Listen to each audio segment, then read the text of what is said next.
Police వాళ్ళ సహకారం లేదు మాకు. మా పేద వాళ్ళకి పోలీసు వాళ్ళు లేదు, అంబులెన్స్ వాళ్ళు లేదు, ఎవరో లేదు. మా 10 కిలోమీటర్లు 20 కిలోమీటర్లు నడిచి వస్తే మా వెనక వస్తా ఉన్నారు పోలీసు వాళ్ళు, మా వెనక వస్తా ఉన్నారు అంబులెన్స్ వాళ్ళు. మా పేద వాళ్ళకి ఇట్లేదా? ఉండే వాళ్ళ గేట్లలో ఉన్నారు, ఉండే వాళ్ళ గేట్లలో పోలీసులు. మాకు లేని వాళ్ళకు 2 రోడ్ల మా బిడ్డలు వేసుకోండి మేము.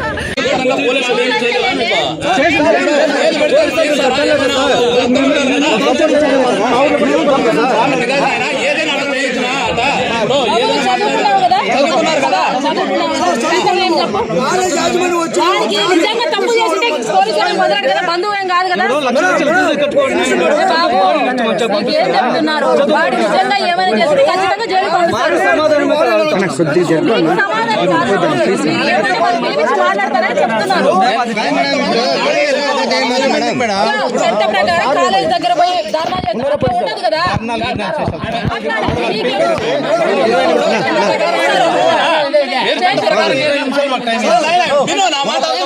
చెప్పింది కాలం చేస్తే మళ్ళీ వేరే చెప్పేది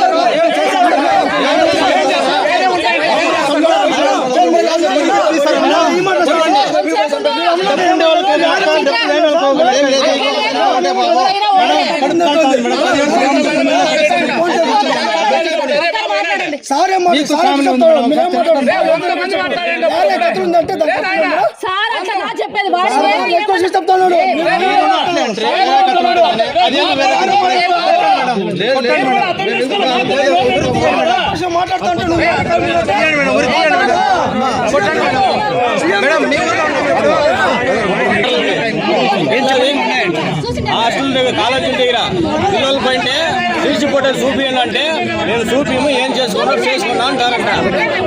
మా ఊరు పిల్లలు 20 మంది పోయి వచ్చినారు, లీగల్ పెరిగి పెట్టుకుంటున్నారు వాళ్ళు. సరే 100% యాజమాన్యం ఎంతసేపు రేపు మేమేం అడగలేదు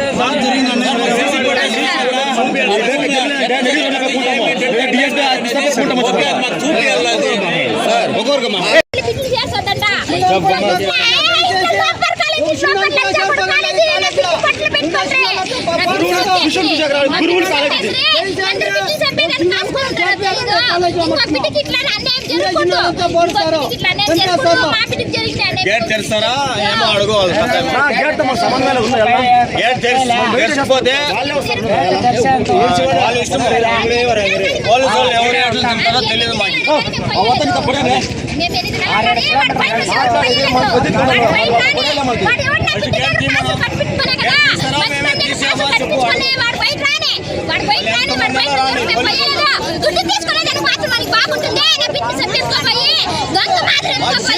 చూపించమంటే ఎందుకు చూపిస్తారు? మాకే ఎందుకు చూపిరో మాకు చెప్పండి. పోలీసులకు ఒక మాట కూడా సమాధానం చెప్తా ఉండలేదు. సీసీ ఫోటో చూపించమంటా ఉంటే వాళ్ళు రెస్పాన్సే లేదు ఒక మాట కూడా. ఎందుకు చూపిరో చెప్పండి మాకు. ఎందుకు చూపిరో మాకు చెప్పండి. మీరు బ్రోకర్లా మీరు ఇంకేమన్నా చెప్పు. సీసీ ఫోటో ఎందుకు చూపించకూడదు చెప్పండి మాకు. నా పేరు వడివేలు, కుప్పం మండలం చందమూరు మాది. ఇక్కడ మదర్ తెరెసా ఇన్స్టిట్యూట్లో మా పిల్లని జాయిన్ చేసినాము. ఇక్కడ అంటే మా బామర్ది కొడుకు మచ్చాగని. ఇప్పుడు వాడు ఇంటర్లో 3 సబ్జెక్టు ఫెయిల్ అయినాడు. సో మళ్ళీ మేము మా పిల్లోడిని అడిగినాము. వాడు ఇక్కడ ఉండేదన్నాడు. సప్లిమెంటరీ రాసి పాస్ చేసుకొని వచ్చారంటే వాడు విన్నాడు.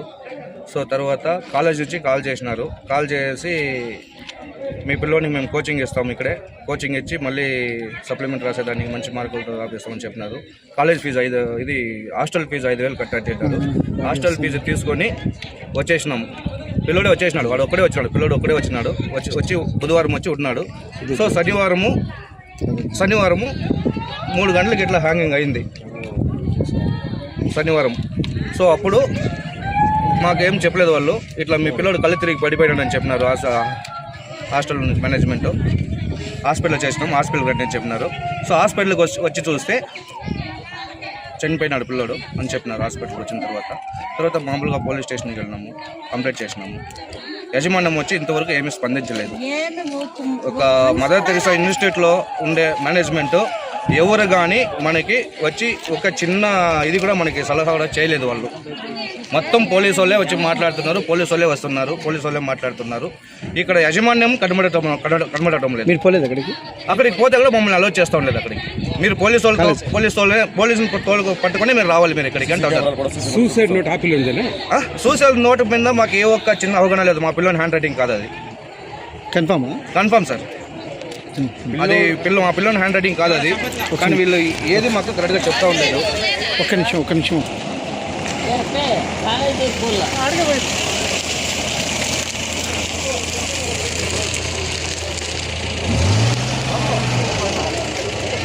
లేదా అన్న చెప్పండి అన్న, పూర్తి చేయండి అన్న. స్టేషన్ పరంగానే పోలీసు వాళ్ళ పరంగానే మేము వస్తున్నాము. సో మేనేజ్మెంట్ మా అబ్బాయికి మేము ఇంత ₹1,00,000 ఖర్చు పెట్టి అక్కడ ఇన్స్టిట్యూట్లో జాయిన్ చేసి ఏం చేసినా కరెస్పాండెంట్ ఏది కానీ మాకు రెస్పాండ్ అవ్వలేదు సార్. ఇంతవరకు మాకు ఏదో ఒక చిన్న రెస్పాన్సిబుల్ ఇవ్వలేదు వాళ్ళు. ఇప్పుడు ఇంతవరకు కూడా చూడలేదు సార్. మధ్య వాళ్ళ బిడ్డ ఏంటే వాళ్ళు ఎట్లా ఉండిపోయింటారా సార్? 17 సంవత్సరాల గుడ్డల మీద పెట్టుకుని పెంచినాను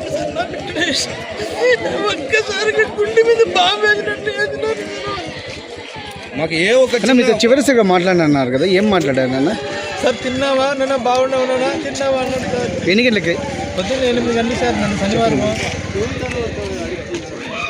తర్వాత వండుకొని వాడు నువ్వు తింటువారంటే తిన్నాను అన్నాడు సార్.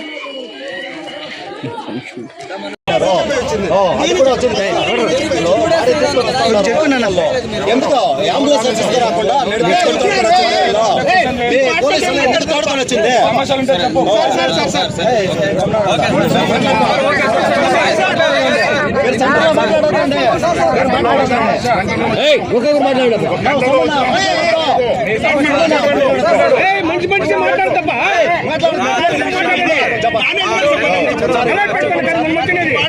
న్యాయం కావాలా? నువ్వు చెప్తున్న ప్రతి ఒక్కటి రాబద్దంగా చట్టబద్ధంగా ట్రాకింగ్ ఉన్నాయి. దానిపైన ఎటువంటి విభేదం లేవు. చెప్పే మాటలు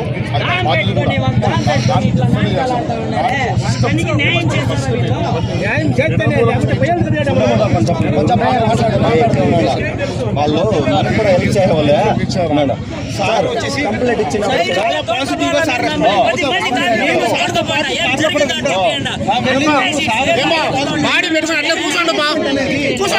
అబ్బాయి వాళ్ళ అమ్మ అతనే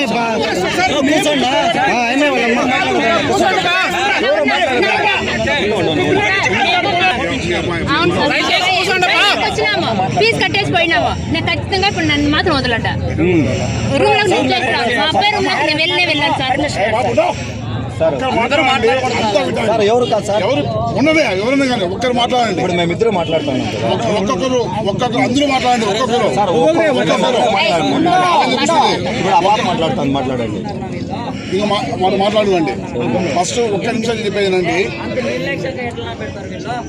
ఫస్ట్ ఆఫ్ ఆల్ మీ అనుమానాలు కానీ మీకున్న బాధ్యత కానీ ఏదైనా మీరు చెప్పే హక్కు మీకు దానికి కాదని వింటారమ్మా. మీరు చెప్పే ప్రతి మాట నోట్ చేసుకోబడుతుంది. నిజానికి దగ్గరగా ఉండే ప్రతి దాని మీద యాక్షన్ తీసుకోబడుతుంది. మరి దేనికైనా ఒక సిస్టమ్ ఉంటుంది. ఫస్ట్ మీది ఏదైతే అనుమానం ఉందో దాన్ని పోలీసుకి తెలియజెప్పి రాపిచ్చి చెప్పి మీకు న్యాయం కాని పక్షంలో ఏం చేసా పర్లేదు. కానీ అదేమి లేకోకుండా ఆన్ డిమాండ్ ఊరికే డిమాండ్ చేసే కరెక్ట్ చెప్పమ్మా. సార్ నేను మార్నింగ్ కాల్ చేశా సార్. మా అబ్బాయి మా ఆయన దగ్గర మాట్లాడినాడు. సార్ తిన్నావా అంటే తిన్నాను నాన్న అన్నాడు. ఏం తిన్నాడు? టమాటో రైస్ అన్నాడు.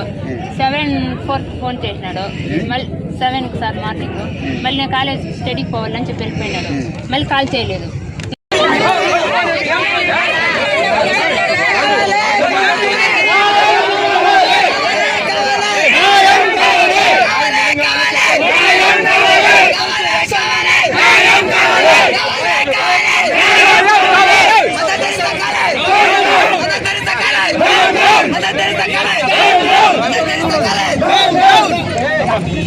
No.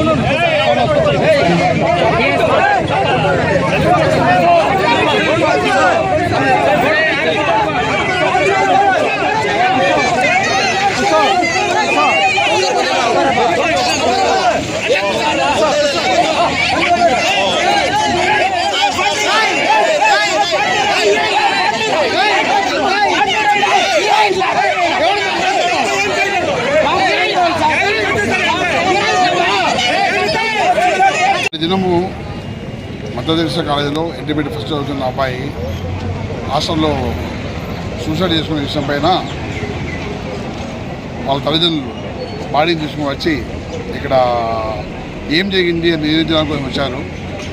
వాళ్ళ కోసం వెళ్ళి హాస్టల్ పరిశీలించి దాని హైట్ ఎంత ఉంది, అబ్బాయి సూసైడ్ చేసుకునే అవకాశం ఎంత ఉంటుంది, అబ్బాయి రూమ్మేట్స్ ఎవరు, అన్ని విషయాలపైన కూడా ఒకసారి పరిశీలించి వాళ్ళకి తగిన ఎవిడెన్స్ తగిన అక్కడ ఏం జరిగింది ఎక్స్ప్లెయిన్ చేసి పంపించడం జరిగింది.